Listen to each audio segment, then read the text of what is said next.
Hey, what's up mga boss? Ngayong araw na to, meron na naman tayo ditong sapatos na i-review. Bali, ang brand ng sapatos na to mga boss is Rigorer. And then yung name niya is Austin Reeves AR3 Dark Horse. So mga boss, onting trivia lang tayo kay Austin Reeves para sa mga hindi pa nakakilala sa kanya or yung nagkaka-interest sa sapatos na to para ma-idea kayo kung kanino ba to. Ang nagsusuot nito mga boss is si Austin Reeves. And then, Dark Horse yung binansag sa kanya, kaya yung nickname nito is Dark Horse. So, bakit ba siya naging Dark Horse? Kasi that time, parang naaalala ko, 2021, undrafted siya. Tapos, netong mga last na laro nila sa Los Angeles Lakers, is siya yung nag-take over ng laro nila nung wala si LeBron James. Sa madaling salita, na-injury si LeBron James. Tapos,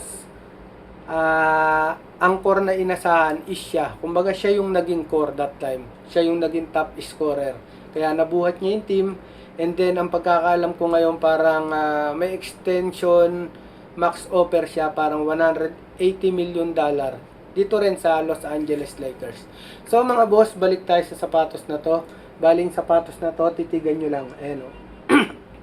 Kung mapapansin nyo mga boss, yung triple block na to, yung design niya nito is napakalinis, di ba?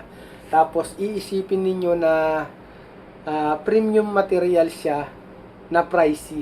Pero mga boss, premium materials talaga siya, pero hindi siya pricey. Kasi ito, nabili lang natin ng 350 real. So, naka-discount sale pa yan sa Kickstrew. Kaya sa mga naghahanap yan ng sapatos, type nyo lang sa Google nyo, Kickstrew, and then lalabas na yan. Madami kayong option dyan kasi may madaming colorway na available. Bilisan nyo lang kasi mabilisan lang gawa ng ang retail price nito sa kanila is 500 real. So ngayon naka-discount sale siya, 350 real lang mga boss. So mga boss, bali ito sa Pinas nakakahalaga pa to ng 3,000 to 6,000 pesos. So pag nakabili kayo ng 4,000, mura na yon, goods na yon. Kasi ang presyuhan pa nito, ang naaalala ko, sa mga mall, para mga 7,000 pa. So, balik tayo sa review ng sapatos mga boss.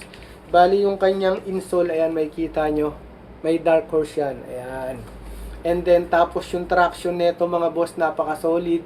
Swak na swak to sa mga set-upan na mabilisan. And then, yung mga takbuhan na pabalik-balik, saktong-sakto to. Tapos, sa cushion naman mga boss, napakalambot nito, so napaka-responsive niya. Hindi tayo mahihirapan bumelo pagkatatakbo tayo kasi may bounce na siya onte eh. Tapos yung kanyang kapit, kapag suot na natin yung sapatos na to, very comfortable kayo, and then hapit na hapit siya. So may iwasan natin yung ankle injury.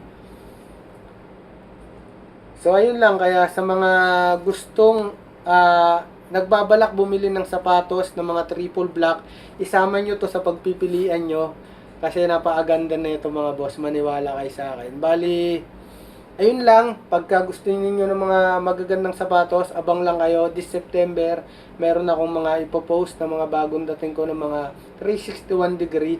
And then ito, ang pagkakaalam ko, yung AR2 neto, meron akong order eh. Ito kasi AR3 Dark Horse. So mga boss, sa mga makapanood nito, sa mga tropa ko dyan, pa-share na lang, pa-like, saka sa mga hindi pa napag-follow dyan, follow nyo na ako. Palagi tayong mag-iingat mga boss. Ayan, good luck sa inyong lahat. Peace show, bang!